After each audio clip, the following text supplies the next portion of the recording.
Hi ಎಲ್ರಿಗೂ ನಮಸ್ಕಾರ. Actually ತುಂಬಾ ಖುಷಿ ಆಗ್ತದೆ, ತುಂಬ ಖುಷಿ ಆಗ್ತದೆ, ಕಣ್ಣೀರು ಕೂಡ ಬರುತ್ತೆ. 17 ವರ್ಷ ಆದಮೇಲೆ 18ನೇ ವರ್ಷಕ್ಕೆ ಈ ಬಾರಿ ಟ್ರೋಫಿ ಬಂದಿರೋದು ಆರ್ ಸಿ ಬಿಗೆ.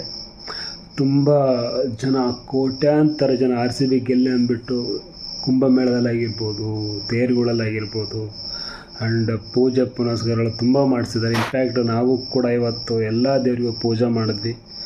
ಆ್ಯಂಡ್ ಆ ದೇವರ ಆಶೀರ್ವಾದ ಮತ್ತು ಆರ್ ಸಿ ಬಿ ಪ್ರತಿ ವರ್ಷ ಕೂಡ ಆಟ ಇರ್ತಿದ್ರು, ಅದೃಷ್ಟ ಇರಲಿಲ್ಲ. ಈ ಬಾರಿ ಆಟನೂ ಇದೆ, ಅದೃಷ್ಟನೂ ಕೈ ಹಿಡಿತು, ಆ ದೇವರ ಆಶೀರ್ವಾದ ಅನಿಸುತ್ತೆ. 18 ವರ್ಷಗಳ ಕಾಲ ತಾಳ್ಮೆಯಿಂದ ಕಾದು ಈ ಬಾರಿ ಚಾಂಪಿಯನ್ ಆಗಿದ್ದೀವಿ. ಆ್ಯಂಡ್ ಇನ್ನೊಂದು, ಗೆಲ್ಲವೇ ಒಂದು ದಿನ ಗೆಲ್ಲಲೇಬೇಕು ಒಳ್ಳೆತನ. ಈ ಒಂದು ಮಾತು ಈ ಆರ್ ಸಿ ಬಿ ಟೀಮ್ನ ನೋಡಿ ಕಲ್ತ್ಕೊಳ್ಳೇಬೇಕು. Thank you so much R C B ಅಭಿಮಾನಿಗಳಿಗೆ. ನಿಮ್ಮ ಒಂದು ಸಪೋರ್ಟಿಂದ, ನಿಮ್ಮ ಒಂದು ದೇವರ ಪೂಜೆ, ನಿಮ್ಮ ಒಂದು ತಾಳ್ಮೆಗೆ ಸೆಲೆಕ್ಟ್ ಹೊಡಿಲೇಬೇಕು.